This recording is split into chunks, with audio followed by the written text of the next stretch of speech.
What's up, Internet World? We're the News 19 Nerds. I'm Leroy. I'm Michael. And we're here to talk about something we don't know anything about. Resident Evil Infinite Darkness. I've said it before on other videos. I know a lot about the Resident Evil movies with Mila Jovovich. I recognize that they're bad. I also enjoy them.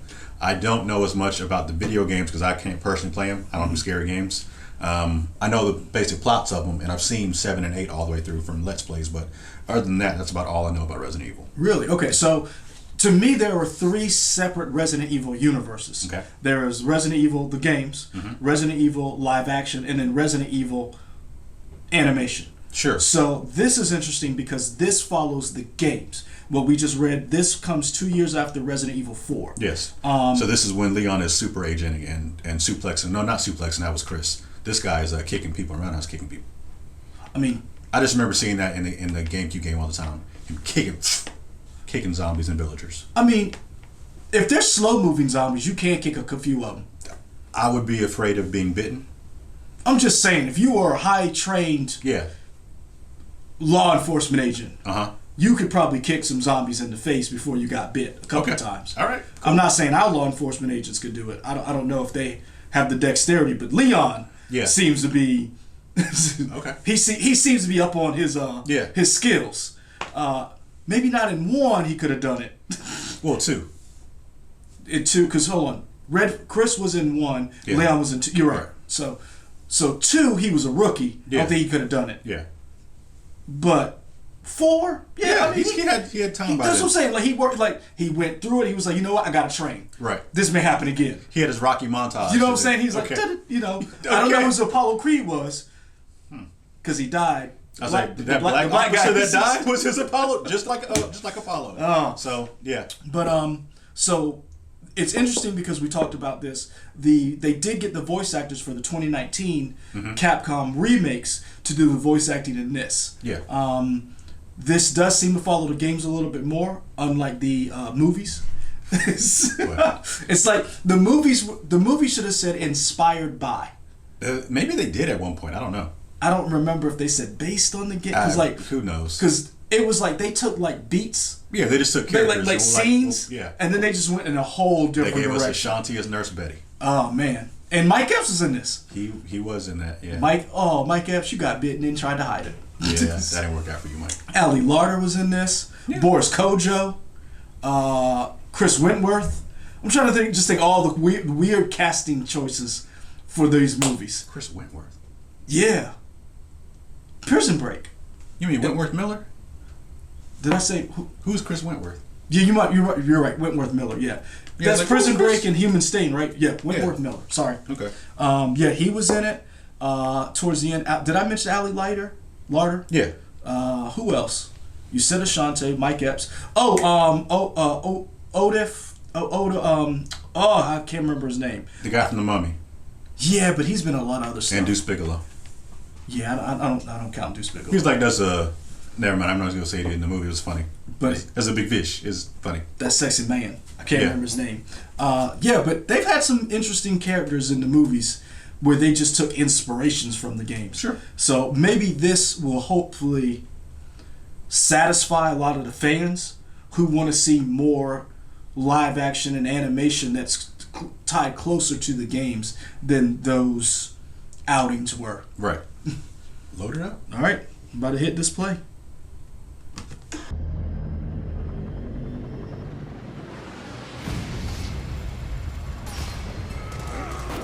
He's still alive.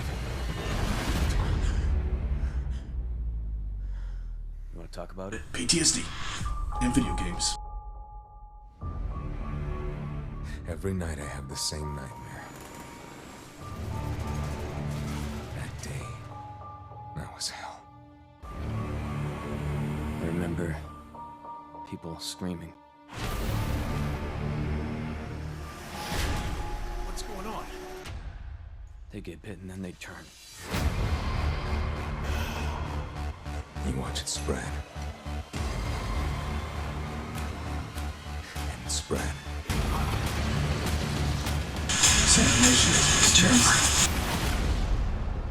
Leon?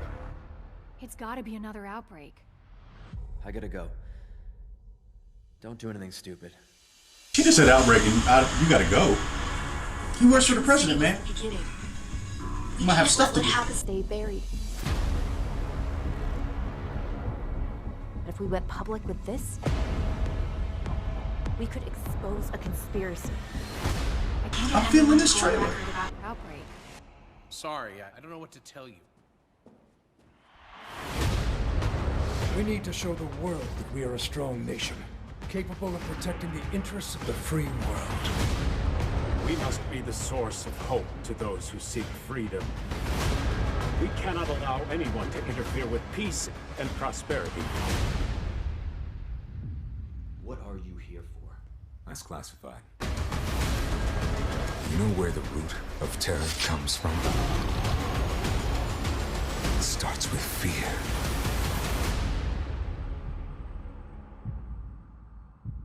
I will show you fear. Cool. You got Swamp Thing at the end. That looks great. I like it. I'm a little concerned. I mean, it's Resident Evil. I like it. I'm not saying I don't. Uh-huh. I'm a little concerned only because the trailer seems to be hyping up the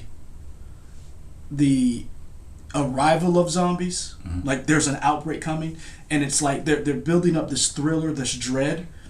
But it's 2021. It's Resident Evil. Mm-hmm. Like, what are you holding back? You see. Yeah, but we also said this is.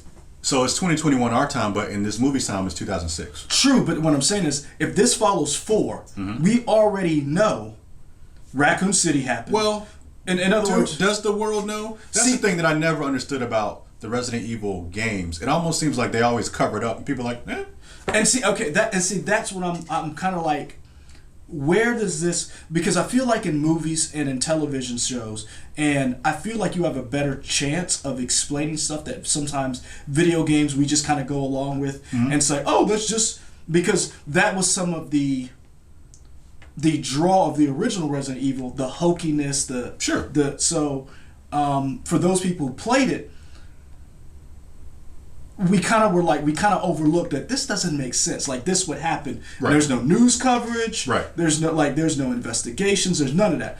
And I feel like you work for the president now. Mm-hmm. This is 2 years after The stuff you were in. and where the president's daughter got kidnapped. Right. Shouldn't people listen to you? Like, it's just like kind of. We don't know that they don't listen to him. Okay.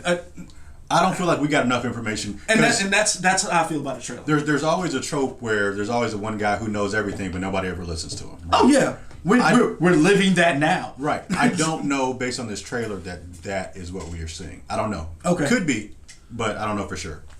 Because I don't feel like there was a scene where Leon was like, "Mr. President, you have to," and he's like, "We're not gonna." Yeah, but you're right. I did get that feel. We haven't seen the Ripley moment where she's like, "There are children and families," and you know, and like. So we heard President's voice, whoever that guy was. Yeah. We heard Leon. We heard Claire, and there was another voice that we heard. Now, this is just me throwing stuff out there. I wonder if that might be somebody being Wesker, and I'm just basing this off of how the person was talking. It seemed like it was kind of a secretive voice. Maybe that's whoever is Wesker in this universe. I don't know. I always feel like Wesker's kind of one of your big bads in Resident Evil, so it might be interesting if he's in this movie. So what I like about all of this, or one of the things I like about it is I own some of the animated movies. I don't remember. I think is it Annihilation? I'm trying to remember which one. I own a couple of these. Okay. Damnation. Yeah. Yeah. So I liked them. The animation was pretty cool. This to me seems the best animated one out of all of them because the reason Got why Netflix I said money. Well, the reason why I said it is because if you go back and watch some of the other animated movies, and again they're a little older, the action was stilted. Mm-hmm. Like the way they ran, it was even more. I felt like the fluidness. They didn't even match the video game vignettes, and Okay. this seems to be more in line of like you see the movements they follow through. Mm-hmm.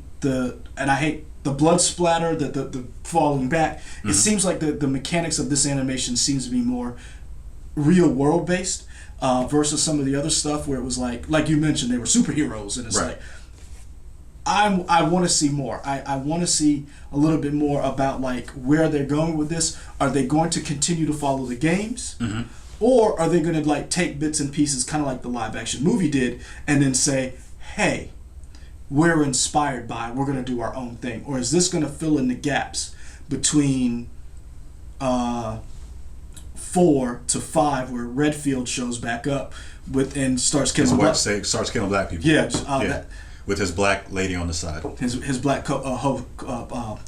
Black Robin. I will say this though, Yeah. as bad as that game was as far as killing black people, I did enjoy it. Is that the one where Chris punches a boulder? And people are just like, what? No, that might be 6. Oh, okay. I know there's a game where he punches a boulder and people are like, what is Is it happening? 6? I don't know. I can't remember, but I will say this, and I know a lot of people, they're glad that 7 and 8 have come back to more of the horror fantasy. I liked 6. I enjoyed playing the different vignettes. I played through every character. I enjoyed the I know a lot of people were like, it was more action and all this other stuff. I enjoyed it only because it wasn't one of those games where you ever play a game and you want to finish it, but it's like the controls don't let you and you just stop.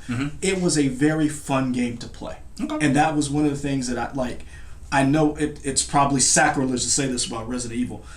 I missed having fun playing it. Sure. But I did enjoy the remakes. So that's what I'm questioning about this. Where are they going with it? Yeah. Y'all let us know in the comments where you think they're going to go. Are they going to continue? Yeah. Are they going to continue this movie timeline? Are they going to tie into the video games or what? Well, remember, you just mentioned in September, before we started this, that's when the live action movie comes out. Welcome to Raccoon City. Yep. Yeah. So my question is, how is this going? Like, what is Netflix's ultimate goal with this series? Because you own the rights to it, so you have an animated series. Are they working side by side, kind of like what Last Train to Busan did? In other words, they had a prequel that was an animated movie, then they had the movie, and then they were set in this world where the peninsula's 4 years afterwards, but it's not the same characters. Sure.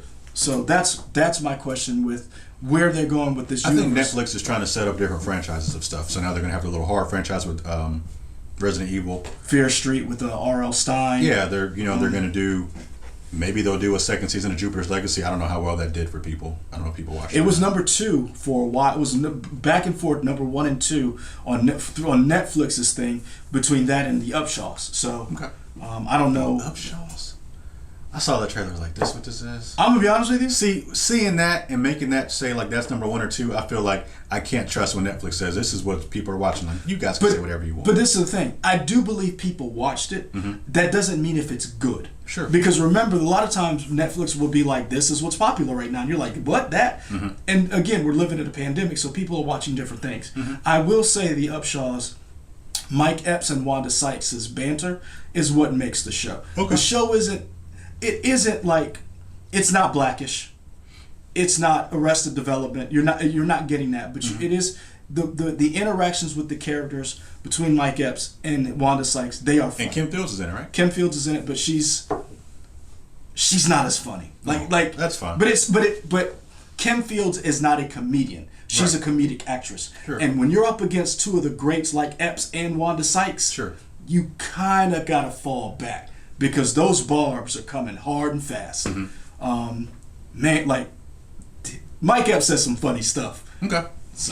So that's if you didn't know, we're also talking about Resident Evil in these trailers. Leave us your comments below on YouTube. You can also find us on Twitter, Instagram, Facebook, WOTX.com, and we out.